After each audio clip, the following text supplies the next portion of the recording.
Bonjour, Patrick Tétrault du projet Créer la nouvelle civilisation et aussi candidat aux élections municipales de Sherbrooke à la mairie en 2021, 2017 aussi. Donc aujourd'hui, on va juste voir de manière générale c'est quoi le projet, pourquoi ce projet-là et pourquoi on parle beaucoup de pouvoir et d'autorité et c'est quoi la distinction que je fais entre les deux, entre le pouvoir et l'autorité. Et c'est quoi ce projet-là? Pourquoi on fait ça? Pourquoi je propose ça dans ce moment-ci? Donc, pourquoi on parle de structure de pouvoir? Donc, la perspective que je choisis, c'est pour ça que j'ai affirmé créons la nouvelle civilisation, c'est la création. Donc, c'est une perspective, c'est une façon de voir les choses. Et j'utilise le concept créer. Donc, comment nous créons? Ben, c'est avec le pouvoir. Donc, on va rester à ce niveau-là pour l'instant. Et on pourrait aussi utiliser d'autres verbes. En fait, le concept de créer, on peut l'utiliser dans différents contextes. Par exemple, en faisant un gâteau, on va pas dire qu'on va créer un gâteau, mais on pourrait le dire. On dit qu'on va cuire un gâteau, on va faire un gâteau. Même chose pour une maison, ou ça pourrait être appliqué aussi à une relation. Donc, c'est l'idée qu'on a du pouvoir et on fait des choix et ces choix-là ont des conséquences, donc on crée quelque chose. Et dans ce sens-là, la société et évidemment toute la civilisation, c'est le résultat de tous nos choix. Nous étant tous les êtres humains sur la planète. Donc c'est notre création. Donc pourquoi c'est important de faire ça? Pourquoi c'est important ce projet-là maintenant? Et en fait, il a toujours été important, mais il y a une des raisons pour laquelle il n'était pas possible avant. C'est que c'est à cause des choses que moi j'appelle les choses inacceptables. Donc, les choses inacceptables, ben, la définition le dit, le mot le dit, elles sont inacceptables. Donc, on doit tout faire pour les résoudre. Et donc, ces choses-là, je n'irai pas en détail sur ce qu'elles sont, on les connaît très bien. Ce sont évidemment la souffrance et le fait que les gens meurent de faim, l'esclavage, les maltraitances de toutes sortes. Évidemment, la pollution pourrait être inclue là-dedans, la misère, etc., les guerres. Donc, toutes ces choses-là sont inacceptables. Et il y a un autre concept qui est extrêmement important. Lorsqu'il y a des choses inacceptables, il faut absolument tout faire pour les résoudre. Donc, ce concept-là, moi, je l'appelle l'intégrité. Et c'est ce qui fait que lorsqu'on est témoin ou on expérimente, évidemment, c'est encore plus aigu dans ce cas-là, mais lorsqu'on est témoin de choses inacceptables, il faut faire quelque chose pour y remédier. Donc, il en va de notre intégrité. Je peux donner un exemple extrême. Si il y a une agression ou s'il y a quelqu'un qui est en situation de mourir, qui a besoin d'aide, il faut faire quelque chose pour l'aider. Donc, c'est par ce concept-là, par ce principe-là qu'on a une définition nous-mêmes, que je me définis nous-mêmes. Donc, ce concept, cette idée-là implique que nous fassions tout ce que nous pouvons pour résoudre les problèmes. Évidemment, il y a des problèmes de tout ordre qui sont plus locaux, mais il y en a à d'autres échelles aussi. Et tous ces problèmes-là, nous devons les résoudre dans la mesure où nous pouvons faire quelque chose pour les résoudre. Et donc, pourquoi cet objectif-là, qu'est-ce qu'il vient faire dans ce cadre-là? C'est que, évidemment, il y a des efforts qui sont faits de toutes parts pour résoudre et pour tenter de solutionner ces choses-là qu'on dit inacceptables. Par contre, malgré que ces efforts-là sont nécessaires et qu'ils doivent continuer, ils n'ont pas réussi à résoudre, à solutionner tous ces problèmes-là qui perdurent depuis longtemps, depuis toujours finalement.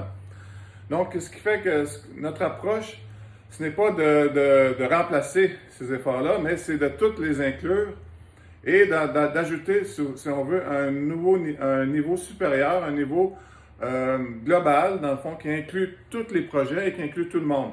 Donc, c'est se donner un projet de collectivité, en tant que collectivité humaine, de créer une nouvelle civilisation où qui est non pas parfaite ou idéale ou utopique, mais qui est une société où ces choses-là inacceptables ne sont pas.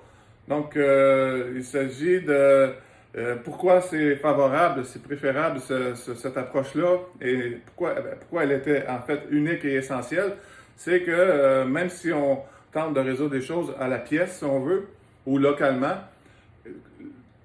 puisque tout est interrelié et tout est interconnecté, si on veut changer dans une certaine chose et on ne considère pas les autres dimensions, les autres sphères d'activité, les autres sphères de la réalité, à ce moment-là, il y a des résistances et les changements ne se font pas.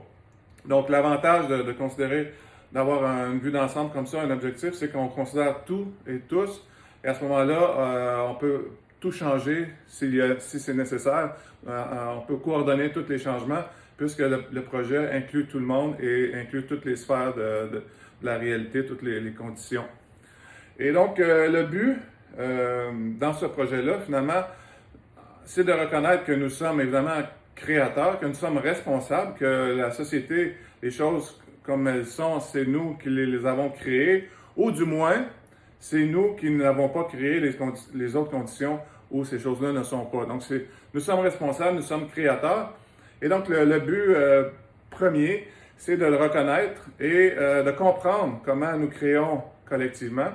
Et l'avantage que nous avons en ce moment, la particularité de notre époque, si on veut, c'est comparé aux autres époques précédentes, c'est que nous avons la technologie d'être toutes reliées en tant que collectivité humaine. Donc, on peut dire que maintenant, ici, c'est partout. Donc, c'est la nouvelle réalité. Et c'est aussi la nouvelle responsabilité, parce que si nous sommes capables, si nous avons des nouveaux moyens technologiques, à ce moment-là, nous avons des nouvelles responsabilités. Et ce qui fait que le fait que ces conditions-là inacceptables perdurent, s'aggrave. Ça devient de plus en plus préoccupant en ce qui concerne notre intégrité, parce que si on ne fait rien et nous sommes capables, à ce moment-là, comme disait Vilain Pingouin, on est moins que rien. Donc, c'est une citation d'un groupe québécois, si vous connaissez Vilain Pingouin. Donc, autrement dit, la question, c'est comment nous créons collectivement et d'en arriver à maîtriser cette création-là pour créer ce qu'on veut, donc la nouvelle civilisation. Et donc, je vais peut-être approfondir un peu la question du pouvoir par rapport à l'autorité. Évidemment, on crée à plusieurs niveaux. On crée individuellement, on crée par petits groupes, les entreprises, c'est un bon exemple, et on crée collectivement, donc les différentes collectivités. Évidemment, il y a le municipal, c'est une certaine grandeur de collectivité, mais il y a d'autres niveaux, évidemment, on crée à ces niveaux-là. Et pour donner une image, comment nous créons par le pouvoir, donc individuellement, c'est sûr que si je peux augmenter mon pouvoir en ayant, par exemple, plus de compétences. Donc, si j'ajoute des compétences, une expertise, à ce moment-là, ça me donne plus de pouvoir et je peux créer plus. J'ai plus de pouvoir en utilisant ces capacités-là, ces compétences-là. Donc, je peux augmenter mon pouvoir. Par contre, l'autorité, je le définis comme étant l'élément qui fait partie du pouvoir et qui est l'élément décisionnel. Donc, que je me réussisse à avoir plus de pouvoir, par exemple, en ayant plus de compétences ou d'expertise, ça ne change pas que mon autorité est la même. L'autorité, c'est tout simplement la capacité de décider. Et donc, cette capacité-là est dans chaque individu, peu importe ses ressources, peu importe les conditions dans lesquelles il se trouve. Donc, lorsqu'on transpose ces concepts-là au niveau de collectivité, par exemple un petit groupe, une entreprise, à ce moment-là, l'entreprise comme telle, on peut la considérer comme une entité et évidemment, le fait qu'elle soit capable de produire ou de faire des choses, ça lui donne plus de pouvoir. Mais qu'en est-il de l'élément décisionnel? Donc, qui décide? Ça a le rapport, c'est à être déterminé justement par les individus qui composent cette collectivité-là, comment ils s'organisent. Et pour prendre une image simple, c'est le patron qui décide. Donc, il prend les décisions Mais c'est évidemment une décision, mais ce n'est pas une décision individuelle, puisque il est comme un élément de cette collectivité-là. Donc, il prend la décision pour la collectivité qui est l'entreprise. Donc, c'est la même chose pour ce qui est d'une collectivité plus grande, municipale ou peu importe à quel niveau. Comment nous nous organisons pour déterminer qui prend les décisions, telle ou telle décision, ben c'est ça qu'on appelle l'autorité. Et pour l'instant, donc comment faisons-nous ça? C'est principalement par les élections, évidemment. C'est ce qu'on va traiter à d'autre part, mais la question de la décision est extrêmement, donc que moi j'appelle l'autorité, est extrêmement fondamentale, et c'est ça qu'on va falloir développer beaucoup parce que en réalité nous ne sommes pas nous n'avons pas développé cette capacité-là collective de maîtriser le pouvoir de décision. Et ça a toujours été laissé à la force, la force de base fondamentale qui gère, si on veut, qui détermine la nature des rapports entre les êtres, c'est-à-dire le rapport de force. Donc, autrement dit, ça a toujours été, et c'est encore, ça a toujours été le cas, c'est encore le cas aujourd'hui, c'est les plus forts qui décident. Et donc, l'idée, je vais conclure là-dessus parce que on va l'explorer plus en détail autre part. L'idée, c'est d'en arriver à transcender ce rapport de force-là pour que ce soit les individus, les citoyens, dans le fond, qui décident, qui s'accaparent de l'autorité de la collectivité. Et parce que sinon, si nous ne sommes pas les plus forts, et nous ne le sommes pas parce que nous sommes divisés, à ce moment-là, c'est pas vraiment nous qui décidons. Et donc, donc pour avoir accès à cette capacité-là, la première étape, qui est une première étape, qui n'est pas suffisant comme telle, mais qui est une base, c'est l'unité. Donc, c'est ce que je propose de faire via différents systèmes, notamment, pour commencer, la plateforme citoyenne. Donc, ça va être un lieu où nous allons pouvoir créer l'unité, c'est-à-dire l'unité étant simplement de tous les citoyens, tous les individus de la collectivité se réunissent dans une plateforme, dans un ensemble, un groupe unique. Donc, il ne s'agit pas d'être tous d'accord et tous pareils, mais d'être tous ensemble. Et sur cette base-là, nous allons pouvoir développer et construire les mécanismes, la capacité, les technologies, les savoir-faire qui vont nous permettre collectivement de décider nos décisions collectives. Donc, ce sont les individus, les citoyens qui vont décider, prendre les décisions de la collectivité. Évidemment, ça ne veut pas dire qu'on va prendre toutes les décisions, c'est pas ça l'idée. On va toujours continuer à déléguer. En fait, la majorité des structures actuelles de gouvernance, par exemple au niveau municipal, pourraient très bien être maintenues. Il ne s'agit pas que ce soit les citoyens qui fassent le budget ou qui fassent les routes. Donc, on délègue à des fonctionnaires ou des experts, ou ça peut être des entrepreneurs, ce qu'on veut. Donc, eux, évidemment, vont procéder pour le faire, comme on fait actuellement. C'est juste que c'est nous, en tant que citoyens, qui allons décider.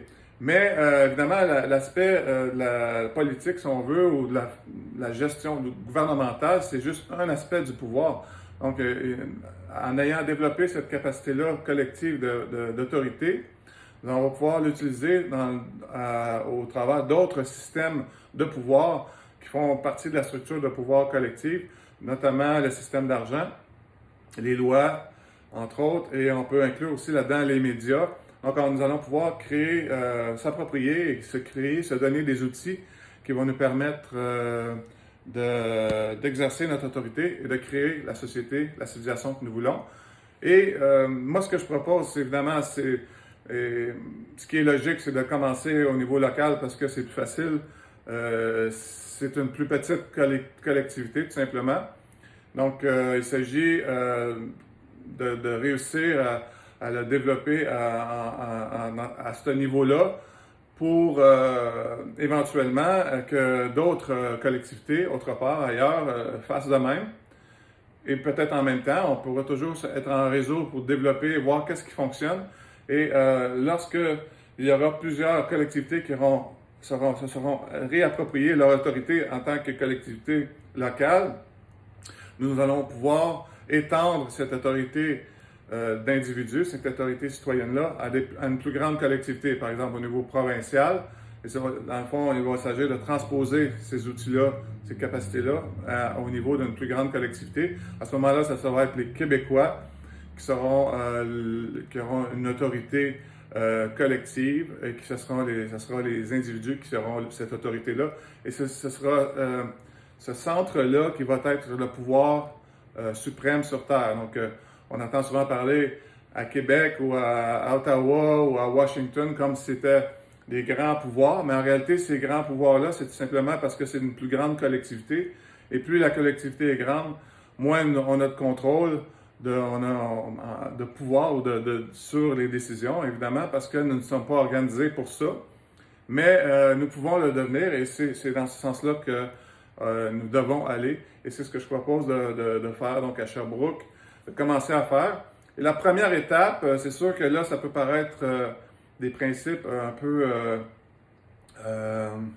peu complexes pour commencer tout de suite, c'est la première étape, de créer une plateforme citoyenne, donc qui est un espace web qui va être intégré au site de la ville et dans laquelle les citoyens, ça va être évidemment structuré, encadré, officialisé. Les citoyens vont pouvoir participer comme s'ils se rencontraient dans le fond dans un lieu physique et pour notamment proposer des choses, appuyer d'autres choses proposées par d'autres citoyens, échanger entre eux et ça va être aussi une interface entre les citoyens et les fonctionnaires de la ville et les élus, etc. Donc, qui va nous permettre de nous donner une vision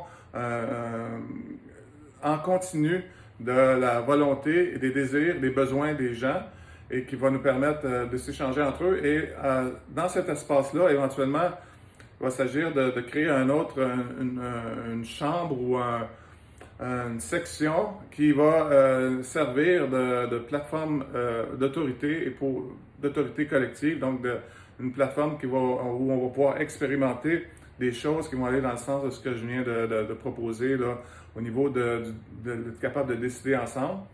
Et graduellement, en expérimentant, donc on va pouvoir développer et diffuser ces concepts-là, ces savoir-faire-là partout dans le monde et éventuellement reprendre le contrôle de notre création collective et créer la nouvelle civilisation que nous voulons, donc où toutes ces choses inacceptables ne seront pas. Donc le but, c'est pas nécessairement de tout changer, de tout mettre à terre, de recommencer à zéro, parce qu'il y a beaucoup de choses qui sont très bonnes. Donc, mais il s'agit d'être capable de le faire. Donc, si nous avions à le faire, peut-être nous pourrions le faire si c'est nécessaire, mais si nous décidons de conserver des institutions, des systèmes qui sont déjà en place, nous pouvons le faire, mais nous devons nous mettre dans une position, un pouvoir, une capacité collective de défaire tout ce que nous avons créé pour créer autre chose s'il y a lieu, si c'est nécessaire. Et c'est dans ce sens-là que je propose de s'en aller avec mes projets. De là, l'affirmation « Créons une nouvelle civilisation ». Merci beaucoup et à la prochaine.